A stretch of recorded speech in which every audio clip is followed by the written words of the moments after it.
Hello, and welcome to my channel.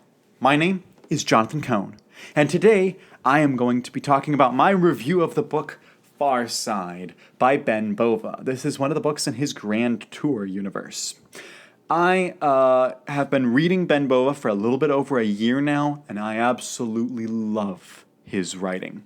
I read his Mars books, books 1 and 3 I particularly loved. I loved Mars. Return to Mars was fine, and then I read Mars Life, which is also amazing. I think that Mars and Mars Life are top science fiction for me, and so I love the way Ben Bova writes science fiction. And so then this year I picked up Jupiter and Leviathans of Jupiter, which I really enjoyed Jupiter. I loved Leviathans of Jupiter, and so just Ben Bova continues a streak of writing just such entertaining hard science fiction, and this is probably the hardest of the science fiction books, and it is also super entertaining. This is, I think, the shortest book in the bunch. It is only about 360 pages. It reads super quickly. It almost reads like a thriller, because a mystery slash thriller, because as the book progresses, the mystery the mystery plot thickens, and the thriller element picks up, the action picks up much more towards the end of the book, and it reads through super fast. I went on a family vacation. Or not a vacation, but we went to see some family members for a reunion, and we were there very quickly and came back, and on the plane ride returning, I read Farside, and I was able to read almost the entire book on a single 2-hour plane ride, because it just zipped right by. I had to read a little bit in the car afterwards, but I was not driving. But I thought that the book was very entertaining. Now, it does not have quite the level of sophistication that, say, the Jupiter and Leviathans of Jupiter have, and it does not have the deeper themes that Mars and Mars Life have. So it was missing some elements that would have made it an amazing novel. One of those elements is that the book is about, there's on the far side of the moon, we have a observatory that is built that is trying to look at this planet that we believe could be a new Earth. And the plot of the book is the people working on this observatory are trying to fix it up and make it workable so that we can get this imaging. And there is a plot to stop these people from this for some reason.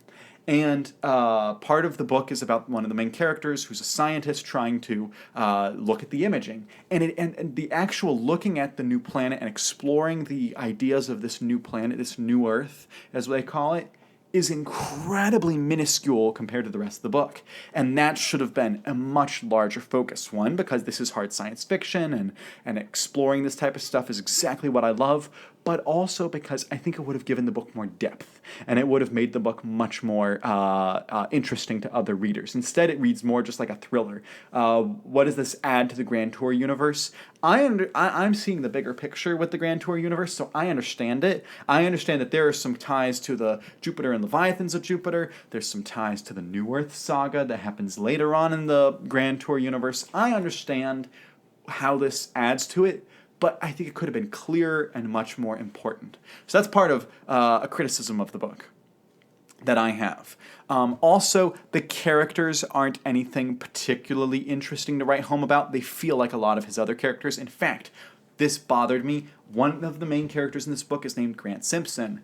The main character of Jupiter is Grant Archer. Why do you have to name them both Grant? I understand, there's some authors who adhere to a rule that don't each character in your book needs to have a different first letter of their name. So you can only have one person with an A name, one person with a B name. That's very difficult to do in epic fantasy, and also is impractical in a book where you're having characters named after each other and stuff. I get that. But when you have two books in the same universe that are set far apart, why did two of your main characters have to be named Grant? It's just going to create confusion. It's just going to dilute the importance of the characters. I think that was a mistake on his part. If he had made the character in this book a different Grant, it would have been much better. So that's another criticism I have of the book. In terms of the thriller elements of the book, I loved it. I thought the thriller elements were fantastic. The action, I thought the action at the end of the book in particular, where the climax is happening and all the stuff's coming to a head, I thought that was great. However, the mystery element of the book was almost exactly the same mystery element that happens in Leviathans of Jupiter, the whodunit kind of thing. If you know the whodunit of Leviathans of Jupiter, you will easily figure out the whodunit in Farside. And I read, these are like the back-to-back. I read this one month and this the next month. And so I was like, oh, obviously, this character did it. Obviously. It's out, he's doing the same thing again. So I think that was a mistake on Bova's part. He should have changed up Farside, because Farside was written later on, even though it takes place a long time before Jupiter and Leviathans of Jupiter. There is a spreadsheet that's out there about the Grand Tour universe, but basically Farside takes place well after the events of the Mars trilogy, but well before the events of Leviathans of Jupiter and Jupiter. Now, there is another element of the book that I want to touch on, but this is a very controversial element of the book. When you go to Goodreads, there's a ton of 1 stars and 2 stars, people who were absolutely angry about some stuff in this book. And I actually think I have a different approach than those people did. So this book has a very controversial way of dealing with relationships, the way men view women, the way women view men, the way women view women, the way men view men. This has a very controversial viewpoint. This is because I think that Ben Bova is actually writing an indictment of hookup culture.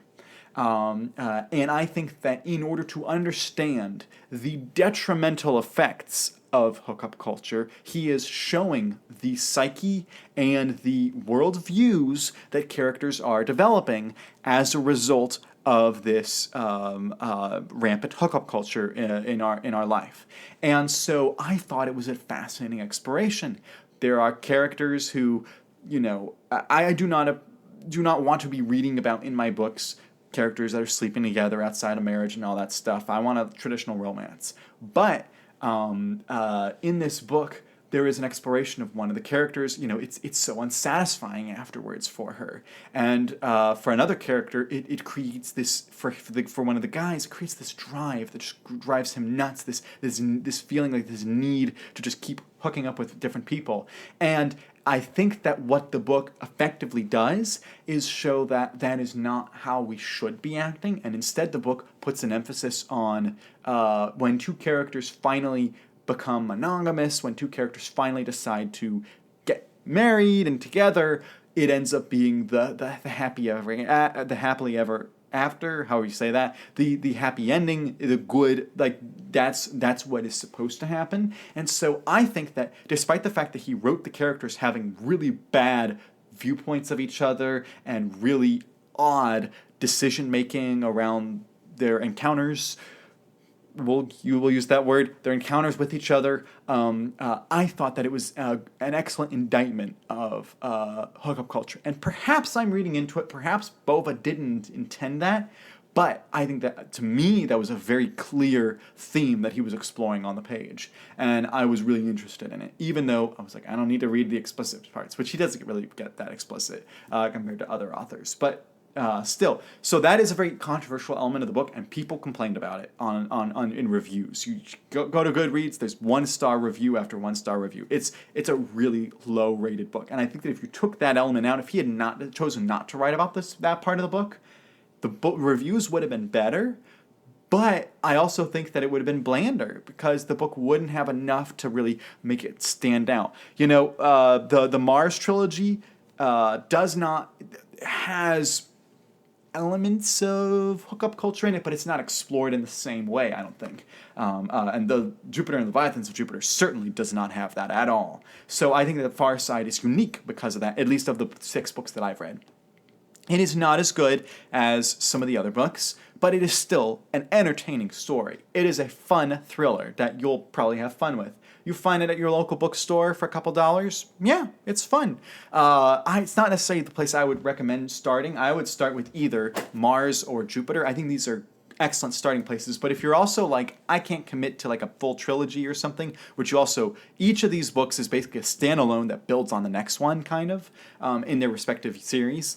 But if you're just like, I want a true standalone in the series, doesn't have any sequels, just give me the standalone, Farside I think would work, but it's not what I would recommend to start with.